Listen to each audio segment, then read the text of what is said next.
নমস্কার বন্ধুরা, জয়াস ওয়ার্ল্ডের আরও একটি নতুন পর্বে আপনাদের সকলকে স্বাগত। আশা করছি আপনারা সকলেই ভালো আছেন। তো চলুন আজকের পর্বটি শুরু করা যাক। শুরু করার আগে একটি কথা বলি, আজ যদি কোনো নতুন বন্ধু এসে থাকেন আর আমার এই ভিডিওটি শুনছেন বা দেখছেন আর আপনার এই ভিডিওটি ভালো লেগে গেছে, তাহলে অবশ্যই এই রকমের ভিডিও শোনার জন্য বা দেখার জন্য আমার পাশে থাকার অনুরোধ রইল। চ্যানেলটিকে সাবস্ক্রাইব করে বেল আইকন ক্লিক করে দেবেন। চলুন তাহলে আজকের পর্বটি এবারে শুরু করা যাক। জয় শ্রীকৃষ্ণ, রাধে রাধে। বন্ধুরা, আমাদের সনাতন ধর্মে সময়কে ভীষণভাবে গুরুত্ব দেওয়া হয়। এই সময়ের চাকাই কিন্তু একটা মানুষের জীবনের সুখ দুঃখ, লাভ ক্ষতি, জন্ম মৃত্যু সব কিছুকে দেখায়। আপনারা হয়তো এই জিনিসটি দেখেই থাকবেন বা শুনেও থাকবেন, সময় মানুষকে সব কিছু দেখায় বা শোনায়। সময়ের চাকা একটা মানুষকে রাজা থেকে ফকিরে পরিণত করে, আবার ফকির থেকে রাজায় পরিণত করে। আর এই জিনিসটা সব সময় আমরা জানি যে সময়ের জন্যই কিন্তু একটা মানুষকে কখনো সুখ দেয়, কখনো বা দুঃখ দেয়।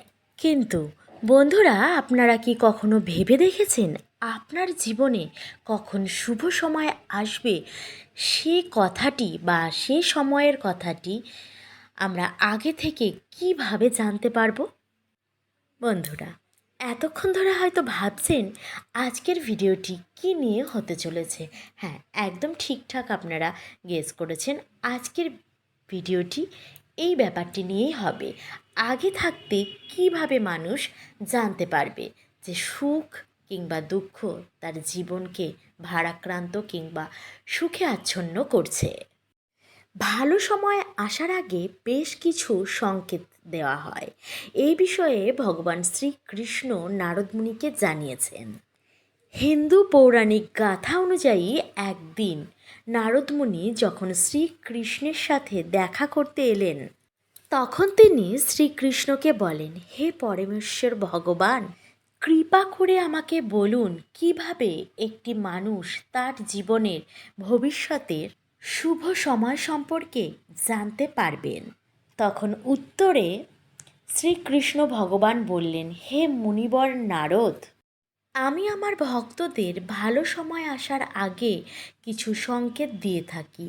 পশু পাখি, ছোট বাচ্চা এবং ভক্তদের দ্বারাও কিন্তু সংকেত দেওয়ার চেষ্টা করে থাকি, যা জ্ঞানী ব্যক্তিরা অল্পতেই বুঝে পেলেন, কিন্তু যারা জ্ঞানী নয়, মূর্খ, তাদের কিন্তু অনেক দিন লেগে যায়। আবার কেউ কেউ সারা জীবনেও বুঝতে পারেন না।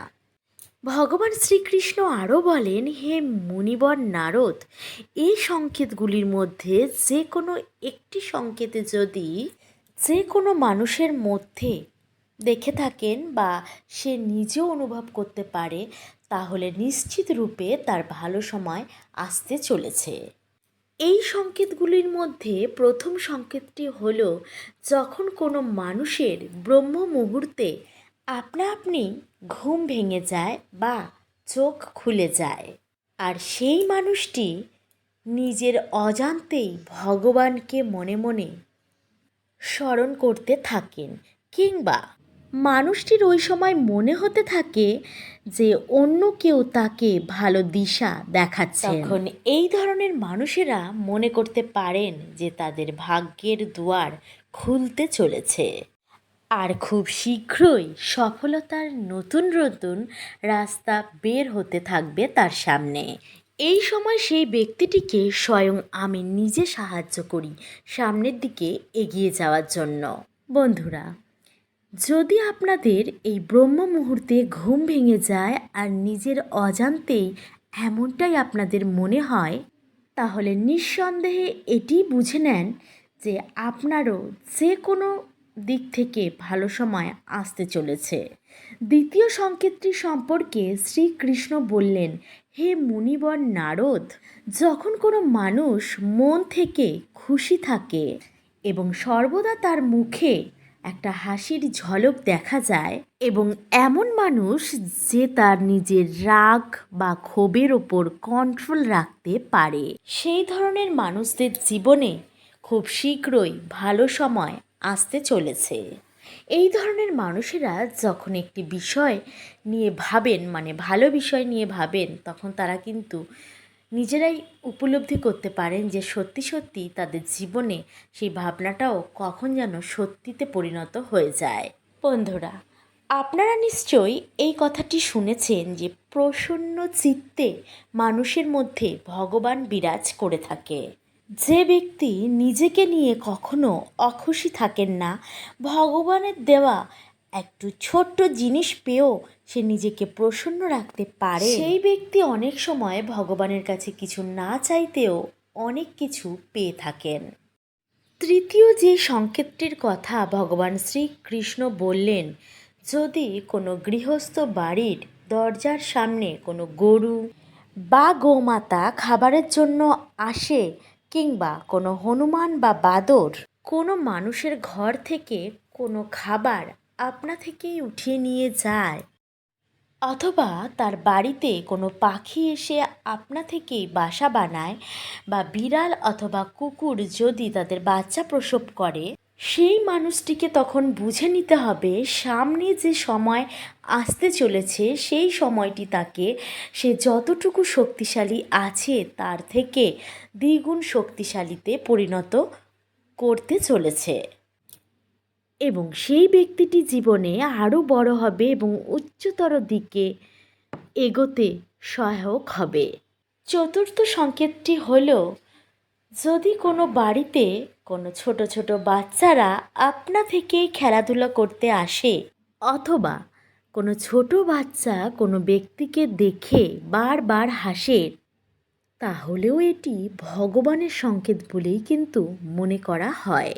কেননা আমরা সকলেই জানি ভগবান শ্রীকৃষ্ণ বাচ্চাদের মধ্যেই কিন্তু বিরাজমান। এই রকমটা যদি কোনো মানুষের জীবনে হয়ে থাকে, তাহলে সেই ব্যক্তিকে বুঝে নিতে হবে তার জীবনের আসতে চলা সময় খুব সুন্দর, উজ্জ্বল এবং সুখময় হয়ে আসবে। বন্ধুরা, আপনারা নিশ্চয় আপনাদের বাড়ির বড় মানুষজন বা গুরুজনদের কাছ থেকে একটি কথা বারবার বলতে শুনেছেন, যে ছোট বাচ্চারা ভগবানের রূপ হয়ে থাকে এবং তারা সর্বদা পৃথিবীর প্রত্যেকটি মানুষের কিংবা আপনার কাছে কিন্তু শুভ হয়। পঞ্চম সংকেতটি হল, ভগবান শ্রীকৃষ্ণ এটিই বলেছেন, যখন কোনো ব্যক্তি নিজের জীবনে যে খরচ হয় সেই খরচটাকে নিয়ন্ত্রণ করতে পারবে, তখন আমি সেই মানুষটিকে ধনপ্রাপ্তির, অর্থাৎ কিভাবে সে ধন সম্পদ তৈরি করতে পারবে সেই রাস্তাটিও কিন্তু আমি তাকে দেখিয়ে দিই। সেই ব্যক্তিকে এই কথাটি বুঝে নিতে হবে যে তার খারাপ সময় কাটতে চলেছে, এবং এই সময় থেকে তার গৃহে স্বয়ং লক্ষ্মী দেবী বাস করতে চলেছে। ষষ্ঠ সংকেতটি হল, যখন কোনো মানুষ পুজোর থালা নিয়ে ভগবানের উদ্দেশ্যে পুজো দিতে থাকেন, তখন তার এই অনুভূতিটি হয় যে ভগবান তার দিকেই বুঝি তাকিয়ে রয়েছে। শুধু তাকিয়ে নয় বন্ধুরা, তাকিয়ে হাসছেন। অথবা কিছুদিন বাদে তার গৃহে অতিথির আগমন ঘটে, সেই ব্যক্তিটির বুঝে নেওয়া উচিত যে তার শুভ সময় শুরু হতে চলেছে। এছাড়াও কোনো মহিলার যখন বাঁ চোখ আর পুরুষের ডান চোখ লাফায়, তখন তাদের এটাই বুঝে নেওয়া উচিত যে তাদের ভালো সময় আসতে চলেছে। সপ্তম সংকেত সম্পর্কে শ্রীকৃষ্ণ বলেছেন, যখন কোনো মানুষ সকাল সকাল শুভ কাজ করতে বেরিয়েছেন, তখন রাস্তায় বের হবার পর যদি কোনো গোমাতার দেখা পান, অথবা কোনো মন্দির বা দেবদেবীর দর্শন পান, বা সাধুর আশীর্বাদ প্রাপ্ত হন, তবে ওই ব্যক্তিকে এটাই বুঝে নেওয়া উচিত উনি যে কাজটি করার জন্য গৃহ থেকে বেরিয়েছেন সেই কাজটিতে তিনি সফল হবেনই হবেন। সবশেষে ভগবান শ্রীকৃষ্ণ মুনিবর নারদকে আরও বললেন, যদি কোনো ব্যক্তি অন্য কোনো ব্যক্তি দ্বারা সন্ধেবেলায় দুধ অথবা জল ভর্তি পাত্র প্রাপ্ত হন অথবা এই সময় যদি মিষ্টি প্রাপ্ত করে, সেই ব্যক্তিকে বুঝে নেওয়া উচিত যে তার জীবনে ভালো সময় আসতে চলেছে। এই সংকেতগুলোর মধ্যে কোনো সংকেত কি আপনার জীবনে হয়েছে? বন্ধুরা, একটি কথা মনে রাখবেন, সময় কিন্তু কখনোই বসে থাকে না। আমাদের জীবনে কখনো ভালো সময় আসে, কখনো বা খারাপ সময় আসে। ভালো সময় আমরা সবাই উপভোগ করি, কিন্তু খারাপ সময় অতিবাহিত করা খুব মুশকিল হয়ে পড়ে। আমরা প্রত্যেকেই চাই ভালো সময় যেন আমাদের জীবনে প্রতিনিয়ত আসে। ভালো সময়ের জন্য কিন্তু আমরা সব সময় অপেক্ষা করি, আর কিভাবে ভালো সময় আসবে সেটারও কিন্তু চেষ্টা করি। খারাপ সময় যদি আমাদের মধ্যে বা জীবনের মধ্যে ঘটে, তাহলে কিন্তু আমরা সব সময় চাই সেই সময়টা যেন খুব তাড়াতাড়ি শেষ হয়ে যায়, কিন্তু খারাপ সময় শেষ হতে চায় না। ভালো সময় বা সুখের সময় খুব তাড়াতাড়ি কিন্তু ফুরিয়ে যায়। কিন্তু খারাপ সময় আসলেই যে আমরা শুধু ভগবানকে দোষ দেব, সেটা কিন্তু ঠিক নয়।